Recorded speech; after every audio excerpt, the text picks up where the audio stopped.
मैं वैद्यका गुप्ता। सत्वायु आयुर्वेद में आज हम बात करेंगे बाल झड़ने की समस्या के बारे में।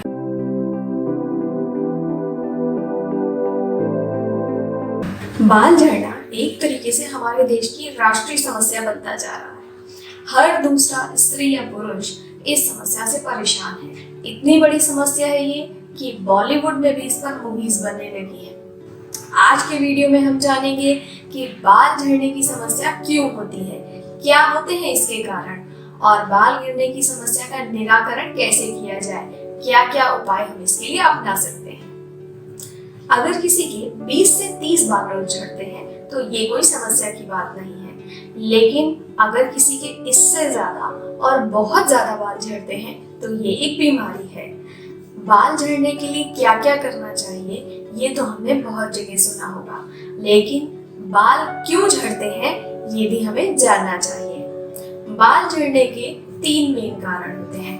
पहले बाह्य कारण यानी कि एक्सटर्नल फैक्टर, जैसे कि इन्फेक्शन, डैंड्रफ, इसके कारण भी बाल बहुत लोगों के झड़ते हैं। इसके अलावा केमिकल्स का बालों पर प्रयोग, जैसे कि डाई, कलर, इनके द्वारा भी आप कुछ समय के लिए तो सुंदर बन जाते हैं, लेकिन आपके बालों को बहुत ज्यादा नुकसान होता है। दूसरे है शारीरिक कारण। इसका मतलब है कि शरीर के अंदर से जब कोई इम्बैलेंस होता है, जब कोई विषमावस्था होती है, विकृति होती है, उसके कारण बाल झड़ना शुरू होते हैं, जिसमें कि सबसे पहला है न्यूट्रिशन यानी कि पोषण की कमी। कारण कुछ भी हो सकता है, जैसे एक प्रेग्नेंट महिला में न्यूट्रिशन की कमी हो, या एक महिला जो बच्चों को दूध पिलाती है उसमें न्यूट्रिशन की कमी हो, या डाइटिंग करने वाली लड़कियां, या फिर ऐसे लोग जिनमें खाने का पाचन अच्छी तरीके से नहीं हो पाता है और पेट साफ नहीं होता है। इन दोनों कारणों से भी शरीर को न्यूट्रिशन नहीं मिल पाता है। बहुत सारे लोग सोचेंगे कि पेट साफ ना होने से बालों का क्या संबंध, लेकिन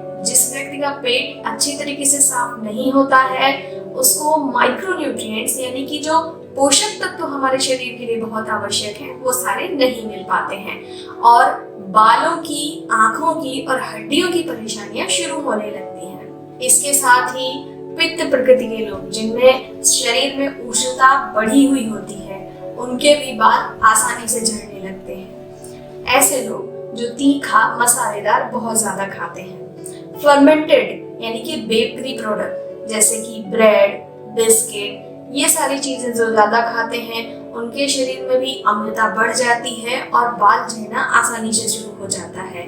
इसके अलावा जो फर्मेंट करके भारतीय व्यंजन बनाए जाते हैं, जैसे कि इडली, डोसा या फिर उत्तपा या ढोकला, इन सब के कारण भी शरीर में अम्लता बढ़ती है, और जो इनका लगातार ज्यादा दिन तक उपयोग करते हैं उनके बाल जल्दी आसानी से झड़ने लगते हैं। इसके अतिरिक्त जिन महिलाओं को माहवारी यानी कि पीरियड से संबंधित समस्याएं होती हैं उनको भी बाल झड़ने की समस्या ज्यादा होती है। तीसरे होते हैं मानसिक कारण और स्ट्रेस यानी कि चिंता ज्यादा करने वाले लोगों के भी बाल बहुत ज्यादा झड़ते हैं। इन तीनों कारणों से पहले बाल सफेद होना शुरू होते हैं, थोड़े झड़ना शुरू होते हैं, और धीरे धीरे गंजेपन की भी शुरुआत हो सकती है। इसलिए शुरुआत से ही ध्यान दें। अब बात करते हैं कि घरेलू तौर पे हम इनका क्या निराकरण कर सकते हैं और बाल झड़ने की समस्या से कैसे छुटकारा पा सकते हैं। बाल व्यक्ति की पर्सनैलिटी का हिस्सा होते हैं, इसलिए सुंदर, काले, लंबे बाल व्यक्ति को न सिर्फ कॉन्फिडेंस देते हैं बल्कि पॉजिटिविटी यानी कि सकारात्मक ऊर्जा भी लाते हैं। इसलिए बालों की हेल्थ का ख्याल रखना बहुत जरूरी है।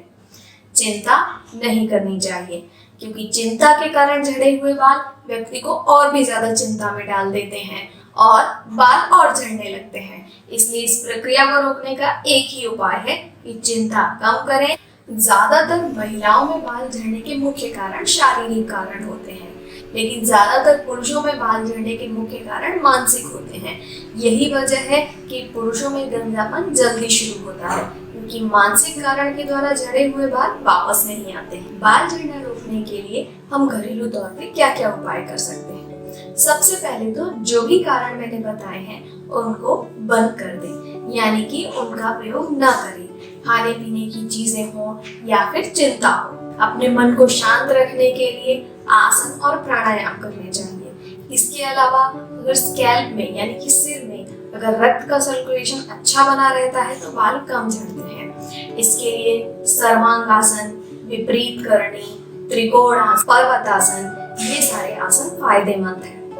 प्राणायाम करने से भी मन शांत रहता है और चिंता जैसे कारण से मुक्ति मिलती है। नीम की पत्तियों के पानी से सिर को धोने से या फिर दही से 15 दिन में एक बार सिर को धोने से डैंड्रफ और कई तरह की इन्फेक्शन बालों में नहीं होते हैं। बालों की हेल्थ को अच्छा रखने के लिए दही में या फिर नींबू के पानी में आंवले के पाउडर को मिलाकर अगर बालों पर लगाया जाए और 15 मिनट बाद धो दिया जाए तो बालों का स्वास्थ्य अच्छा बना रहता है। अगर औषधियों की बात करें तो भृंगराज यानी कि केशराज, मार्गव या फिर भांगरा जिसे कहते हैं, उसके पत्तों का रस अगर सुबह शाम 2-2 चम्मच शहद के साथ मिला के लिया जाता है तो बालों का झड़ना बहुत कम हो जाता है।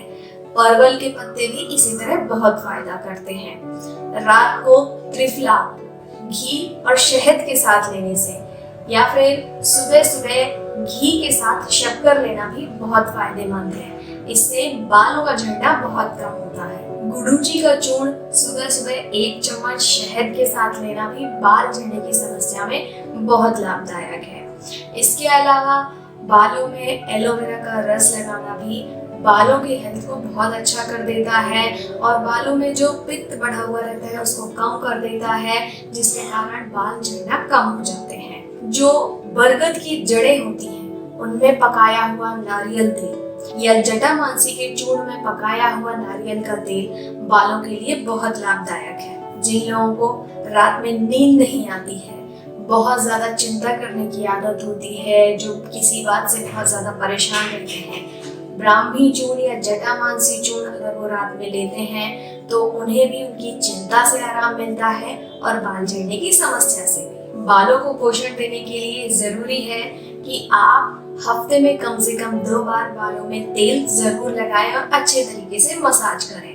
अगर किसी व्यक्ति में बाल बहुत ज्यादा झड़ने के कारण गंजेपन की शुरुआत हो गई है तो उसे तुरंत वैद्य की सलाह लेनी चाहिए और आयुर्वेदिक रीति से पंचकर्म और रक्त मोक्षण कराने से बाल दोबारा आ सकते हैं। इसके अलावा किसी तरह के इन्फेक्शन में भी आपको वैद्य से सलाह लेकर औषधियां लेने की आवश्यकता पड़ती है। यदि किसी शारीरिक या मानसिक कारण से आपके बाल झड़ रहे हैं तो केवल तेल या शैम्पू से कोई फायदा नहीं होगा। आपको औषधियां लेने के बाद ही पूरी तरीके से बाल झड़ने की समस्या से छुटकारा मिलेगा। इसलिए बाल झड़ने की समस्या से पूरी तरीके से छुटकारा पाने के लिए बताए गए कारणों को बंद कर दें, बताए गए सुझावों का प्रयोग करें, स्वस्थ रहें, निरोगी रहें। धन्यवाद। अपने प्रश्नों के लिए और आयुर्वेद के विषयों के बारे में और जानकारी प्राप्त करने के लिए हमें ज़रूर लिखें और हमसे जुड़े रहने के लिए हमारे चैनल को सब्सक्राइब करें। धन्यवाद।